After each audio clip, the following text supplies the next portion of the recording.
My name is Jason Mitchell, and I'm 36 years old. I still remember the day my parents told me they wouldn't help save my 6-year-old daughter's life, even as they dropped $300,000 on my brother's wedding. The image of my in-laws signing away their home while my own parents turned their backs still haunts me. 5 years later, everything has changed. The same parents who once refused to help now stand at my door begging for mercy. If you've ever had to choose between family and justice, drop a comment letting me know where you're watching from. Hit that like button and subscribe to join me on this journey of heartbreak and vindication. Growing up in the suburbs of Boston, I was the older brother in what most would consider an upper-middle-class family. My father Harold worked as a financial advisor at a prestigious firm, while my mother Barbara managed a successful boutique downtown. We lived in a large colonial home with a manicured lawn, took annual vacations to beach resorts, and never worried about money. From the outside, we appeared to be the perfect American family, but those living within our walls knew better. The subtle favoritism toward my brother Alexander began early. 3 years younger than me, Alexander had a natural charisma that seemed to charm everyone, especially our parents. Where I received practical gifts on birthdays, Alexander got the latest gaming systems and designer clothes. When I brought home straight, as I got a nod of approval. When Alexander managed to pull B's and C's, there was a celebration dinner at his favorite restaurant. Alexander just processes information differently, my mother would explain to teachers. He's more of a creative spirit. Despite the obvious disparity in how we were treated, I kept my head down and focused on building my future. I joined every academic club available, secured scholarships, and set my sights on engineering school. Meanwhile, Alexander bounced between interests, weakly abandoning each new passion as quickly as it arose. You need to be more like your brother, my father would tell me during rare heart-to-hearts. People skills will take you further than book smarts. When college applications came around, I earned a partial scholarship to MIT. My parents covered the remaining tuition, but made it clear this was an investment they expected me to repay through career success. Alexander, meanwhile, decided college wasn't his path and proposed traveling Europe to find himself. My parents funded his year abroad without hesitation, calling it an educational experience. It was at MIT that I met Rebecca. Unlike the daughters of my parents' friends they'd tried to set me up with, Rebecca came from a modest background. Her father Frank worked as a high school science teacher, and her mother Martha as a nurse. Rebecca was studying biochemistry on a full academic scholarship, working part-time to cover her living expenses. She was brilliant, kind, and grounded, in a way that immediately drew me to her. When I brought Rebecca home to meet my parents during our second year of dating, their disapproval was palpable, though never stated directly. The questions about her family's background, subtle comments about people marrying within their social circles, and my mother's tight smile told the whole story. But Rebecca handled their thinly veiled judgment with such grace that I fell even more deeply in love with her. Alexander, meanwhile, had returned from Europe with stories but no direction. He jumped between community college programs for 2 semesters before dropping out entirely to start a revolutionary social media app that went nowhere. My parents funded each venture without question, always ready with encouragement and checkbooks open. When Alexander met Heather, the daughter of a real estate developer, my parents were ecstatic. Heather came from money, understood their social circle, and most importantly had connections that could benefit Alexander. Their approval was immediate and enthusiastic. Rebecca and I married after graduation in a modest ceremony we largely paid for ourselves. My parents contributed the minimum amount socially acceptable, making comments about our sensible approach. Alexander and Heather's engagement came just 2 months after ours, but the differences in how our parents responded were stark. From the moment the announcement was made, my mother was planning what would clearly be the wedding of the century. Despite the ongoing family dynamics, Rebecca and I built a life we were proud of. I secured a solid position at an engineering firm, and Rebecca began working in pharmaceutical research. We saved diligently, bought a small but comfortable home in a good school district, and lived within our means. When we found out Rebecca was pregnant 3 years into our marriage, it was the happiest moment of our lives. Lily came into the world on a rainy Tuesday morning, a tiny, perfect being with Rebecca's amber eyes and my dark hair. The moment I held her, I understood what unconditional love truly meant. I vowed then that Lily would never question her worth or feel the sting of favoritism the way I had growing up. My parents came to the hospital bearing appropriate gifts and congratulations, but even in this joyous moment, comparisons emerged. "She's lovely, though not quite as alert as Alexander was as a newborn," my mother commented while holding Lily. When Alexander and Heather had their son Ethan just a year later, my parents visited them daily for 2 weeks, hired a night nurse, and spoke incessantly about how extraordinary their grandson was. The pattern was established early. While my parents would occasionally babysit Lily, they would take Ethan for entire weekends. Birthday gifts for Lily were tasteful but modest, while Ethan received extravagant presents that far exceeded what was appropriate for a child his age. The cycle I had experienced was continuing into the next generation, but I was determined that Lily would never feel less than worthy. Despite these family dynamics, the first 5 years of Lily's life were largely happy ones. Rebecca and I poured our love and attention into raising a kind, curious little girl who approached the world with wonder. We had no idea that our family bonds were about to be tested in ways we could never have imagined. The first signs were so subtle that we almost missed them. Lily, normally bubbling with 5-year-old energy, seemed tired more often. She complained of headaches that would come and go. Her appetite diminished, and she'd sometimes wake up at night in discomfort. As attentive parents, Rebecca and I noticed these changes, but pediatrician visits resulted in diagnoses of common childhood ailments, a virus growing pains, perhaps mild allergies. "Kids this age pick up everything at kindergarten, Dr. Peterson assured us. Keep an eye on her, but don't worry too much." We followed the advice, tracking symptoms and providing children's pain relievers when needed. Life continued its normal rhythm until that terrible Tuesday in March. I was in a meeting when my phone rang repeatedly. Stepping out to answer, I heard the panicked voice of Lily's school principal. "Mr. Mitchell, Lily collapsed during recess. The ambulance is on its way." The world stopped. I remember nothing about the drive to the school, only the sight of my little girl strapped to a gurney, her face pale as paper, oxygen mask dwarfing her delicate features. Rebecca arrived moments later, her lab coat still on, eyes wild with fear. The next 72 hours were a blur of emergency rooms, tests, specialists, and terrifying medical terminology. MRIs, blood panels, spinal taps. Lily endured it all, with a bravery that broke my heart. When the neurologist finally entered our consultation room, the grave expression told us everything before he spoke a word. "Lily has a rare autoimmune condition affecting her central nervous system," Dr. Thompson explained. "It's causing inflammation in her brain and spinal cord. Without aggressive treatment, the damage could become permanent, potentially fatal." The diagnosis, acute disseminated encephalomyelitis with rare complications, was so uncommon that our local children's hospital had limited experience treating severe cases. Our insurance approved standard protocols, but Lily's condition didn't respond as expected. Each failed treatment attempt meant more symptoms, more pain for our daughter, and mounting medical bills. "There's a specialist at Mayo Clinic," Dr. Thompson told us one evening after Lily's 3rd hospitalization in 2 months. "Dr. Hoffman has pioneered an immunotherapy protocol for atypical cases like Lily's. His success rates are remarkable, but..." The unspoken but hung heavy in the air. I knew without asking that our insurance wouldn't cover experimental treatments, especially at an out-of-state facility. "How much?" Rebecca asked, her voice steady despite the tremor in her hands. "The treatment course would be approximately $120,000, not including travel and accommodation expenses." The figure hit like a physical blow. We owned a modest home with a mortgage, had some savings, but nowhere near that amount. Rebecca had reduced her hours to care for Lily, further straining our finances. Already the co-pays and uncovered treatments had depleted our emergency fund. "We'll find a way," I promised, though I had no idea how.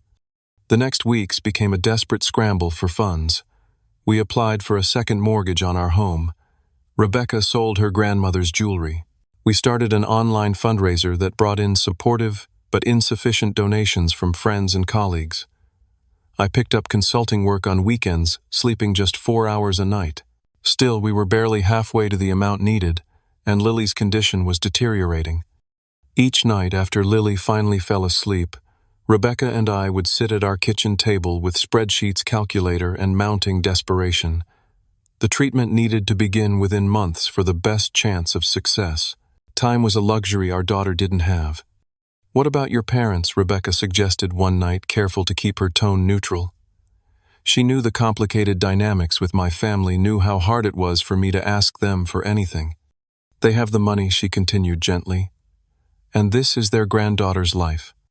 Pride is a foolish thing when your child's life hangs in the balance."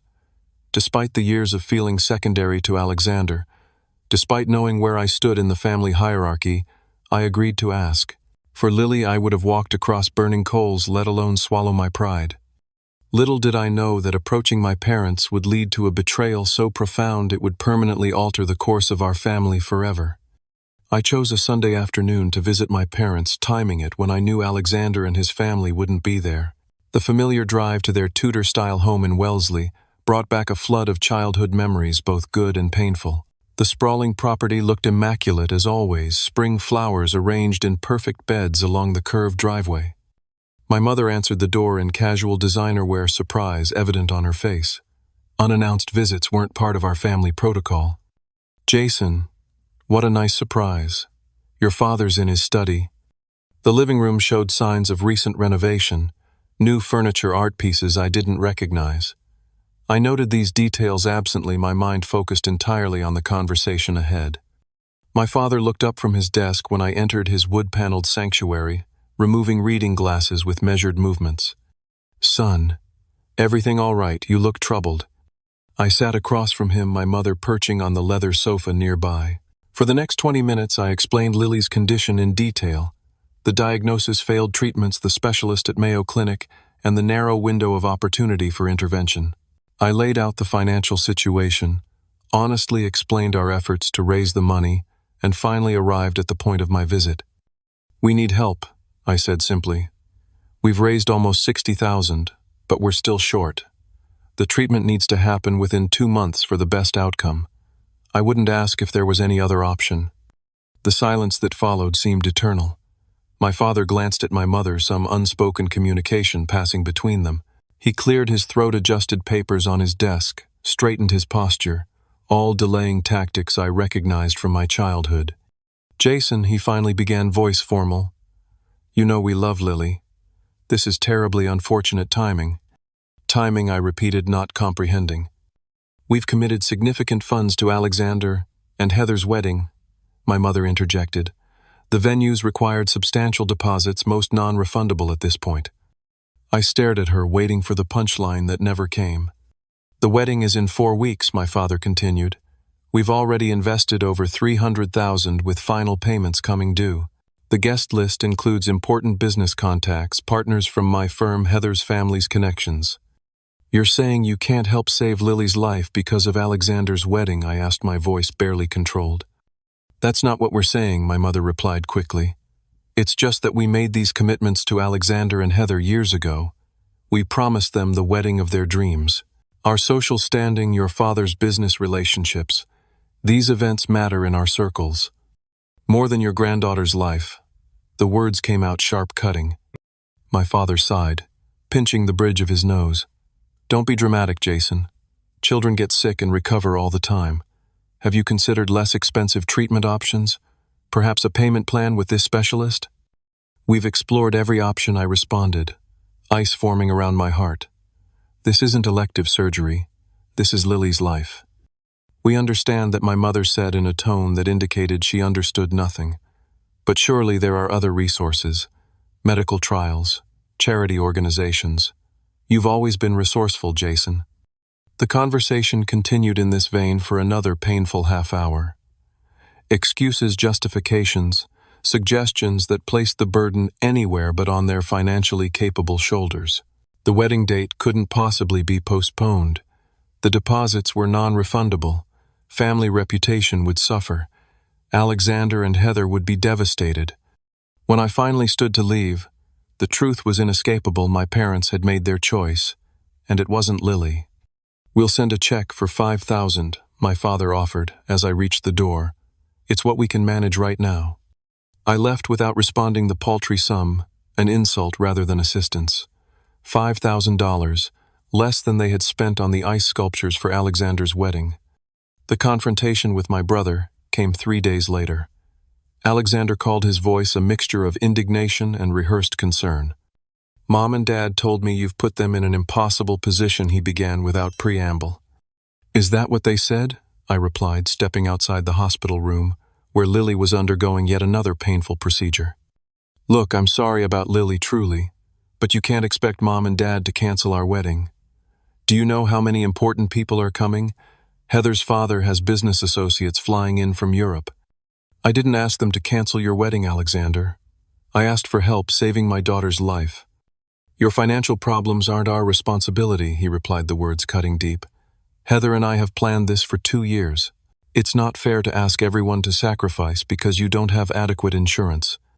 The conversation devolved from there, revealing the true dynamics that had always existed beneath our family's polished surface. Alexander, like our parents, saw Lily's life-threatening condition as an inconvenient timing issue, a financial problem that was solely my responsibility to solve. When I returned to Lily's room, Rebecca took one look at my face and knew. We held each other, the weight of betrayal heavy between us. That night, after Lily finally fell asleep, Rebecca broke down. "How could they?" she whispered through tears. "She's just a little girl, their granddaughter." The strain had begun to show in our marriage, not driving us apart, but revealing the deep injustice of our situation. Rebecca had never complained about my family's treatment of us over the years, but this crossed a line that couldn't be uncrossed. 2 days later, Rebecca's parents visited the hospital. Frank and Martha Reynolds had always been modest people of modest means. Frank's 30 years as a high school science teacher and Martha's career in nursing had provided them a comfortable but certainly not luxurious retirement. They lived in the same 3-bedroom ranch house they'd bought when Rebecca was born. As they sat with us in the hospital cafeteria, Martha reached across the table to hold Rebecca's hand. "We've been talking," Frank said, his voice steady. "We want to help with Lily's treatment." "Dad, we know you would if you could," Rebecca replied gently. "But this is more money than—" "We're selling our house," Martha interrupted. "We've already spoken with a realtor. The market's good right now." Rebecca and I stared at them in shock. "We can't let you do that," I protested. "That's your retirement security." Frank shook his head firmly. "There is no retirement if we lose Lily. The house is just a building. Family is what matters." Martha nodded in agreement. "We can find an apartment. What we can't find is another Lily." In that moment, the contrast between our two families couldn't have been more stark. My wealthy parents unwilling to adjust luxury plans to save their granddaughter, and the Reynolds ready to give up the security they'd worked their entire lives for without hesitation. "True family doesn't measure love in dollars," Frank said simply when I tried again to dissuade them. It was a lesson that would echo through the years to come, shaping decisions I hadn't yet imagined I would face. The sale of Frank and Martha's house closed with remarkable speed. A cash buyer, minimal contingencies, and the Reynolds' willingness to move quickly all facilitated the process. When Frank handed us a cashier's check for $135,000, their home's equity minus the small mortgage remaining, I couldn't speak through the lump in my throat. "Thank you. Doesn't begin to cover it," Rebecca said, embracing her parents. "Just bring our girl back to health," Martha replied, her eyes shining with unshed tears. The bittersweet reality of having secured the money through such sacrifice weighed heavily as we made arrangements for Lily's treatment. Dr. Hoffman's office in Rochester scheduled her for the following week, and suddenly our focus shifted to logistics, flights, accommodations near the clinic, arranging leave from our jobs. The Mayo Clinic stood like a beacon of hope, its reputation for medical miracles preceding it.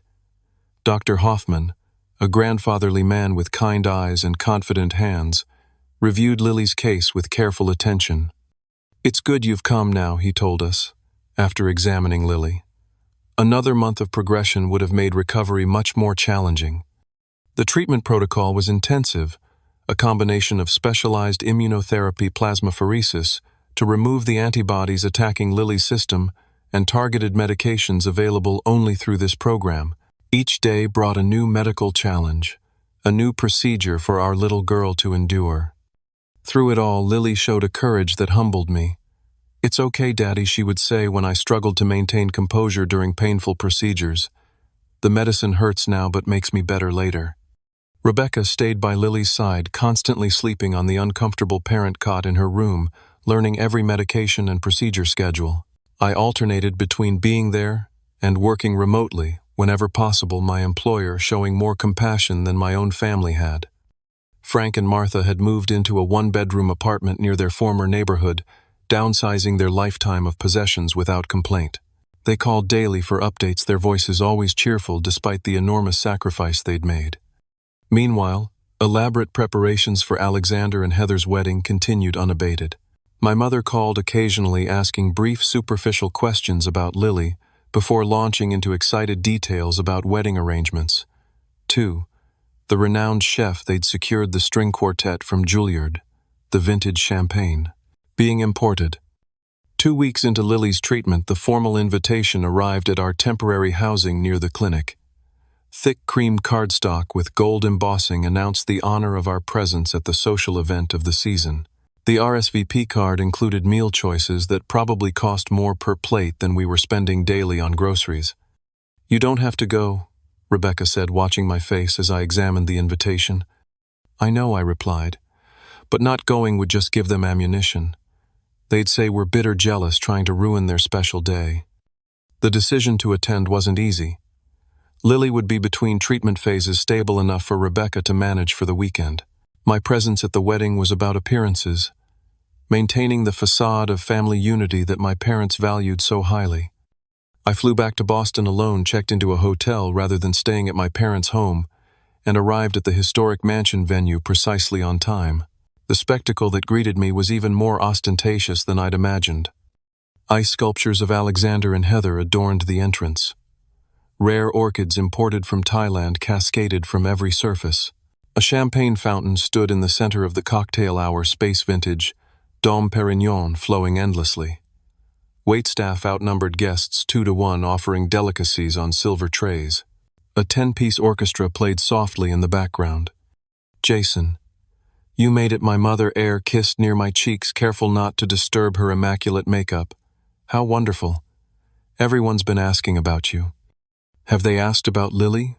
I replied quietly. Her smile faltered momentarily. "Let's focus on happy things today. It's your brother's special day." Throughout the evening I maintained a polite facade, accepting congratulatory handshakes, making appropriate small talk, raising my glass for toasts. Inside I was calculating. The seafood tower at the Raw Bar could have paid for 2 days of Lily's medication. The elaborate floral arrangements cost more than our monthly mortgage. The celebrity DJ my brother had flown in from Los Angeles commanded a fee that would have covered Lily's hospital stay. $300,000 on display, while my daughter fought for her life with money from her other grandparents' sacrificed home. The breaking point came during the reception. My mother, champagne glass in hand, approached me at my carefully selected table far from the main action. "Darling, several people have noticed you seem withdrawn. I understand you're dealing with difficulties, but could you make a bit more effort for Alexander?" Something snapped inside me. Difficulties? My daughter is fighting for her life while you throw money at ice sculptures and imported flowers. "Keep your voice down," she hissed. "This isn't the time or place." When is the time? When Lily's condition became critical. When Rebecca's parents sold their home while you wrote a check for the honeymoon villa in Santorini. When exactly should I have brought this up? She straightened her social mask firmly back in place. "You've always had a flair for drama, Jason. Always competing with your brother. Some things never change." It was the dismissal in her tone, the complete failure to acknowledge the reality of our situation, that finalized something in me. I placed my napkin on the table, stood up, and looked at her directly. "You're right about one thing. Some things never change, but I have." I walked out of the reception hall, ignoring the curious glances, the whispered comments. Outside in the cool evening air, I took my first deep breath in months. Something had shifted fundamentally. The ties that had bound me to toxic family expectations had begun to unravel. I returned to Rochester the next morning to my wife and daughter, to the people who truly constituted my family. I didn't yet know how our story would unfold, but I knew with certainty that this chapter with my parents had closed. Lily's treatment continued for another 6 weeks, a roller coaster of improvements and setbacks that tested our endurance. Dr. Hoffman remained cautiously optimistic, noting small victories that built upon each other: improved blood work better, neurological responses, longer periods of normal energy. "She's responding well," he told us during a Friday consultation. "Better than many cases I've seen with similar presentation." The moment Lily took her first steps without assistance after weeks of therapy, Rebecca and I held each other, tears flowing freely. Our daughter was fighting her way back, one painful step at a time. By month 3, we returned home with a recovery protocol medication regimen and follow-up appointments scheduled. The financial aftermath was staggering despite the Reynolds contribution. We had depleted our savings, maxed out credit cards, taken a second mortgage, and still faced ongoing medical expenses not covered by insurance. I returned to work full-time while Rebecca balanced part-time research hours with Lily's care and appointments. Most evenings found me at the kitchen table after Lily's bedtime, sorting bills into piles of urgent, critical, and somehow deferrable. To make ends meet, I took on consulting projects on weekends, designing systems for startups willing to pay premium rates for quick turnarounds. Sleep became a luxury, averaging 4 to 5 hours most nights. The physical toll was evident in the weight I'd lost, the gray that had appeared at my temples practically overnight. Frank and Martha had settled into their small apartment with remarkable grace. They'd furnished it sparsely with items from their former home, donating or selling most of their possessions. Whenever we expressed guilt over their sacrifice, Martha would wave away our concerns. "We have everything we need," she would say, "and we have Lily getting better. That's worth more than any house." The contrast between the Reynolds' contentment despite material loss and my parents' materialism had never been more stark. Frank and Martha found joy in simple Sunday dinners at our home, in watching Lily regain strength, in being present for the small victories of her recovery. My parents, meanwhile, called rarely and visited, never always with excuses about busy schedules and social obligations. Alexander and Heather returned from their month-long European honeymoon to settle into the luxury condo my parents had helped them purchase as a wedding gift. Alexander started yet another business venture, an exclusive membership club for young professionals, with seed funding from our parents. Initial press coverage was favorable, leveraging connections from Heather's family to gain attention. 6 months into Lily's recovery, an unexpected opportunity arose from the darkness we'd endured. During a routine follow-up with Lily's local specialist, I mentioned the difficulties we'd had with the medication delivery system. The specialized pump that administered her ongoing treatment was cumbersome, prone to user error, and caused her unnecessary discomfort. "I've actually been working on a design improvement," I admitted, showing the doctor sketches I'd made during long hospital nights. Dr. Thompson studied my drawings with growing interest. "This could work. The current system has limitations that frustrate many families." That conversation led to meetings with medical device engineers, preliminary prototypes developed in my garage workshop, and eventually a partnership with Trevor Wilson, my college roommate who now worked in medical technology development. "This has real potential," Jason Trevor said after reviewing my designs. "It solves actual problems for real patients. With some refinement, we could take this to market." Starting a company while still managing Lily's recovery and working full-time was madness by any rational standard. Yet the possibility of creating something that could help other families facing similar medical challenges drove me forward. Rebecca supported the vision completely, often joining brainstorming sessions at our dining room table late into the night. Trevor and I formed Mitchell Medical Innovations, investing our personal savings to develop a working prototype of the improved medication delivery system. We applied for patents, navigated the complex regulatory landscape of medical devices, and pitched to skeptical investors who questioned our credentials and experience. The first year was brutal. Rejection after rejection, technical setbacks, moments of doubt that had me questioning the entire endeavor. There were nights I nearly gave up, exhaustion clouding my judgment and eroding my confidence. "We can't quit," Rebecca would remind me during these dark moments. not just for us but for all the other families struggling with the same problems. Our breakthrough came when a pediatric medical conference accepted our application to demonstrate the prototype. Doctors and medical administrators gathered around our modest booth, asking pointed questions and sharing their own frustrations with existing systems. By the end of the 3-day event, we had letters of interest from 2 children's hospitals willing to trial the device. That small foothold led to our first round of legitimate funding, allowing me to reduce my engineering hours and focus more on the company. The prototype evolved through several iterations, each improving on the last based on medical feedback and patient experiences. Meanwhile, cracks had begun to appear in Alexander's perfect life. His membership club business struggled to retain customers beyond the initial buzz. Rumors of mismanagement circulated in local business publications. Heather's pregnancy announcement temporarily shifted family attention, but underlying financial issues continued to mount. My parents, still financially supporting Alexander's business ventures, seemed oblivious to the warning signs. When his company needed cash infusions, they provided them without question. When suppliers threatened legal action over unpaid invoices, my father leveraged connections to smooth things over. The pattern of enabling that had defined Alexander's upbringing continued into his adult business life. 2 years after Lily's treatment, our family dynamics had fundamentally transformed. Rebecca and I had emerged stronger, our partnership tempered by crisis. Lily had returned to school, still requiring some accommodations, but thriving in ways the doctors had once thought impossible. Frank and Martha had become even more integral to our daily lives, the bond strengthened through shared sacrifice.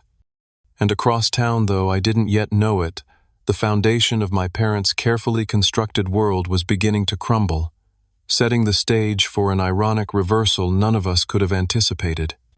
3 years passed in a blur of determined work, gradual healing, and unexpected growth.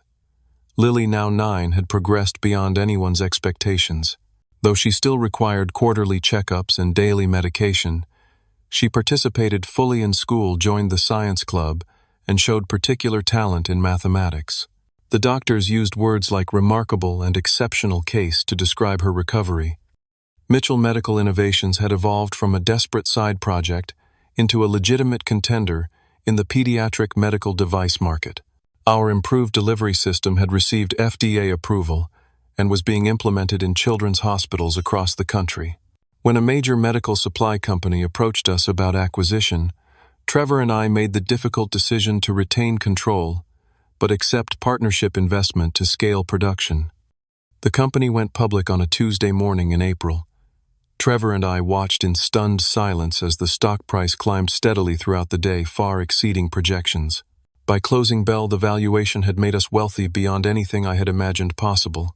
The medical device born from Lily's suffering had become a lifeline for thousands of children, and a financial success story that business publications scrambled to cover. "We did it," Trevor said, clinking his coffee mug against mine as we watched the final numbers.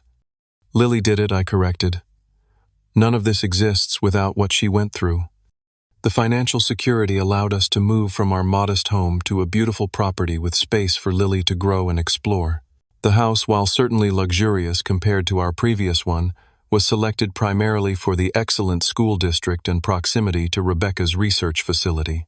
We maintained the values that had guided us through the difficult years, cautious about allowing sudden wealth to change our family's foundation. One of my first actions after the company went public was purchasing a dream home for Frank and Martha. I still remember their faces when we drove them to the beautiful Cape Cod-style house near the water.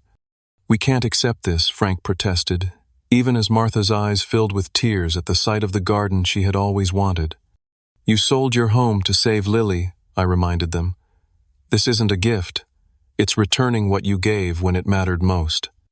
With Rebecca's guidance and support, we established the Lily Mitchell Foundation, dedicated to helping families afford specialized medical treatments not covered by standard insurance. The foundation worked directly with hospitals to identify cases where financial barriers prevented children from receiving optimal care. Within its first year, 17 families received full funding for treatments that would have otherwise been financially impossible. While our family flourished, Alexander's world began collapsing under the weight of poor decisions and continued dependency. His membership club business failed spectacularly, investors withdrawing after financial irregularities came to light.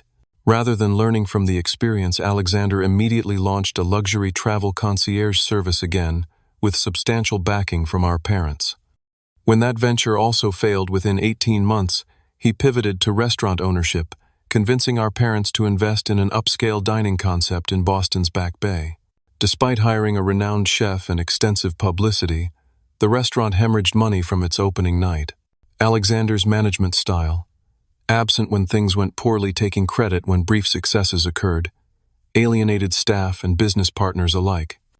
My parents, now in their mid-60s, continued writing checks to support Alexander's failed ventures, their retirement funds gradually depleting with each new business disaster. Then came the financial crisis that shook markets worldwide. My father, who had maintained an aggressive investment portfolio despite his age, saw his assets plummet in value. The timing couldn't have been worse, coinciding with Alexander's restaurant requiring another substantial cash infusion to avoid bankruptcy. I learned about my parents' financial troubles through industry connections rather than directly from them. Our relationship had remained distant but cordial, limited to brief calls on holidays and occasional updates about Lily's progress. They had never visited our new home, had never acknowledged the success of my company, had maintained the pattern of emotional distance that had defined our relationship for decades. The final blow to their financial security came when my father experienced a severe heart attack requiring complex cardiac surgery and extended rehabilitation. Their premium health insurance, while comprehensive, didn't cover experimental procedures recommended by specialists. The irony of the situation, medical costs exceeding insurance coverage, wasn't lost on me. Alexander's response to the family crisis was predictable. Rather than stepping up to support our parents, he and Heather sold their luxury condo, purchased a smaller home in a less prestigious neighborhood, and announced they needed to focus on their own family's security. The son, who had received endless financial support when times were good, was nowhere to be found when sacrifice was required. 5 years after they had refused to help save my daughter's life, my parents found themselves in a position eerily parallel to the one Rebecca and I had faced. Medical bills mounting, insurance insufficient, retirement funds depleted, and the son they had always favored unwilling to adjust his lifestyle to help. The call came on a Sunday evening as our family finished dinner. Seeing my father's name on the caller ID was surprising enough to cause a momentary pause before I answered. "Jason." My father's voice sounded older, more fragile than I remembered. "I wonder if we might come by to speak with you. There's something important we need to discuss." The conversation was brief, arrangements made for them to visit the following evening. After ending the call, I sat in silence, processing the implications of what was clearly coming. "They need money," Rebecca stated, simply knowing without being told. "Yes," I replied, a complex mix of emotions washing through me. "After all this time, they need my help." The irony wasn't lost on Lily, now old enough to understand the family dynamics at play. "Are you going to help Grandpa and Grandma, Dad?" she asked as Rebecca cleared the dinner dishes. "I don't know yet, sweetheart," I answered honestly. Sometimes helping people and doing the right thing gets complicated when history is involved. As my parents' car pulled into our driveway the next evening, I found myself at a crossroads I never expected to face. One where justice and mercy would need to find balance in the shadow of past betrayal. My parents looked smaller somehow, as they entered our home, diminished by circumstances and time. My mother's designer clothes, while still expensive, showed signs of age. My father moved cautiously, the cardiac episode having left its mark on his once commanding presence. Their eyes widened, taking in our home, not ostentatious by wealthy standards, but certainly evidence of financial success. Rebecca greeted them with more warmth than I could have managed, offering refreshments and making comfortable small talk. Lily, curious about these grandparents who had been peripheral figures in her life, introduced herself with the confidence of a child who knows she is deeply loved. "You've grown so much," my mother commented awkwardly. "You look just like your father did at your age." Eventually, we settled in the living room, the purpose of their visit hanging unspoken between us. My father cleared his throat, pride visibly wrestling with necessity. "Your company has done very well," he began. We've read about your success in the business journals. Yes, I replied, simply not making this easier for him. We're proud of what you've accomplished, my mother added quickly. Always knew you had potential. The silence stretched uncomfortably until my father finally addressed the purpose of their visit. Jason, we find ourselves in a difficult position. The market downturn affected our investments significantly. Alexander's businesses required substantial support over the years. And now these medical expenses. He gestured vaguely at his chest. What your father is trying to say, my mother interjected, is that we need financial assistance. Temporarily, of course. Just until the market recovers, and we can liquidate some assets. The parallels to our conversation 5 years earlier were striking. The roles now completely reversed. I felt a complex storm of emotions, vindication, anger, sadness, and underneath it all a surprising sense of compassion. What specifically do you need? I asked, my voice neutral. They explained their situation in detail. My father's experimental treatment cost the depletion of their retirement accounts, the underwater mortgage on their home following the market crash. The total they needed to stabilize their situation was substantial, nearly $200,000. I need time to consider this, I told them after they finished. This isn't a decision I can make immediately. Their disappointment was evident, but they couldn't argue. They had come as supplicants, not in a position to demand immediate answers. After they left, I sat on our back porch watching the sunset and processing the conversation. Rebecca joined me, her presence comforting in my turmoil. What are you thinking? She asked, always perceptive of my internal struggles. Part of me wants to refuse them outright, I admitted. To let them experience what we did, what your parents sacrificed for Lily. She nodded, understanding completely. And the other part wonders what that would make me. If I become what they were, do I lose something essential about myself? The next morning I called Frank, asking if he could come over to discuss something important. Since buying them their new home, we had seen Rebecca's parents almost daily. Frank had become the father figure I needed, offering wisdom without judgment. Over coffee at our kitchen table, I explained my parents' situation and my conflicted feelings. You're facing the oldest moral dilemma in existence, Frank said thoughtfully. Justice versus mercy. They don't deserve your help based on past actions. But perhaps this isn't about what they deserve. What is it about then? Who you choose to be, he replied. Their actions define them. Your actions will define you. His words stayed with me as I contemplated my options. That evening I discussed possibilities with Rebecca, whose compassionate nature balanced my more pragmatic approach. We could pay for your father's treatment through the foundation, she suggested. It fits our mission of helping people access medical care they can't afford. And Alexander, I asked. He'll undoubtedly come asking next. We offer him a legitimate job at the company, she proposed. Not an executive position, something he has to earn, with clear performance expectations and accountability. The solution began taking shape. Boundaries rather than revenge, assistance with conditions rather than rejection or blind enabling. I arranged to meet my parents at their home, wanting them to feel comfortable for what would be a difficult conversation. Their house, once immaculate, showed subtle signs of deferred maintenance. Inside spaces that had once been filled with luxury items appeared sparser, valuable pieces likely sold to manage expenses. I've made some decisions, I began once we were seated in their living room. I won't be giving you the money you asked for directly. Their faces fell, my mother's lips tightening in familiar disappointment. Instead, I continued, the Lily Mitchell Foundation will cover Dad's experimental treatment costs. The foundation was established specifically to help families access medical care beyond what insurance provides. Relief mixed with confusion crossed their features. As for your other financial issues, I'm not offering a bailout. I am, however, offering Alexander a legitimate position in our company's customer experience department, entry-level with standard salary and benefits. If he performs well, there's room for advancement.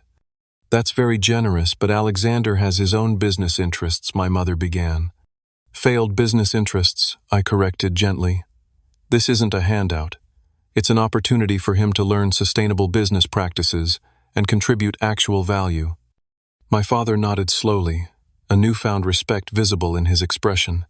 and our home, the mortgage situation. I'll have my financial advisor review your overall situation and recommend restructuring options, not a gift, but professional guidance to help you establish stability. You'll need to downsize, live within more modest means. The lifestyle you've maintained isn't sustainable anymore. The conversation continued for hours, moving from initial entitlement through reluctant acceptance to the beginnings of genuine humility. For perhaps the first time, my parents began to see me clearly, not as the less favored son seeking approval, but as a man who had built something meaningful despite their lack of support. When I returned home that evening, Lily was waiting up past her bedtime, curious about the outcome. "Did you help Grandma and Grandpa?" she asked, as I tucked her in. "In a way," I explained. "I'm helping with Grandpa's medical treatment like how we help other families through our foundation." She considered this thoughtfully, because it's the right thing to do even if they didn't help me when I was sick. The wisdom of children often surpasses our own. Yes, exactly that. Sometimes being the better person means helping even when it isn't deserved. "I think that's good," she said sleepily. "Being mad forever just makes you stay sad too." The healing process with my parents began slowly, tentatively. My father's treatment progressed successfully, and he approached me with genuine gratitude after his recovery. Alexander initially rejected the job offer, but financial necessity eventually led him to accept. To everyone's surprise, including his own, he showed aptitude for customer relations when held accountable for his performance. My mother struggled most with the new family dynamic, her identity so long defined by social status and material display. The necessity of selling their home and moving to a comfortable but modest condo required significant adjustment. Yet even she gradually discovered that simplified living offered unexpected freedom. We established new family traditions, centered on gratitude and giving back. Sunday dinners now included both sets of grandparents, an initially awkward arrangement that evolved into genuine connection. Frank and Martha's natural warmth eventually broke through decades of my parents' practiced formality. The foundation expanded its reach, partnering with hospitals nationwide to identify families facing impossible medical costs. Each success story, a child receiving needed treatment, a family spared financial ruin, reinforced that the hardship we had endured had created something meaningful. 5 years after my parents came asking for help, our extended family gathered for Lily's 14th birthday. Around the table sat the complete cast of our story: Rebecca and me, Frank and Martha, my parents, Alexander and Heather, and their children. The journey from crisis to healing, from betrayal to reconciliation, hadn't been easy or perfect. Boundaries remained important, trust rebuilt slowly through consistent actions rather than words. What had changed fundamentally was my understanding of family. Blood relations don't automatically constitute true family. True family proves itself in crisis, stands steadfast when sacrifice is required, celebrates genuine success without jealousy, and values people above possessions or appearances. Lily's illness, despite its trauma and pain, ultimately revealed who truly loved us and reshaped our family into something stronger, more authentic than before. The revenge I once contemplated would have continued the cycle of hurt. The boundaries with compassion we chose instead broke that cycle, allowing healing none of us thought possible. As I look around at my family today, I'm grateful for the difficult lessons that brought us here. The parents who once refused to help save my daughter now volunteer weekly at the foundation bearing her name. The brother who once dismissed our crisis as financial problems now works diligently to support other families facing similar circumstances. We can't choose our blood relations, but we can choose who we call family and how we respond when those relationships are tested. Sometimes the most powerful response to betrayal isn't revenge, but creating something better from the broken pieces. If my story resonates with you, I'd love to hear about your own experiences with family challenges and how you navigated them. Have you ever had to choose between justice and mercy with family members? How did you balance holding boundaries while still leaving room for reconciliation? Drop your thoughts in the comments below. Hit that like button if this story touched you, and subscribe to hear more real-life journeys through family complications. Thank you for listening to my story, and remember that sometimes our greatest pain can lead to our most meaningful purpose.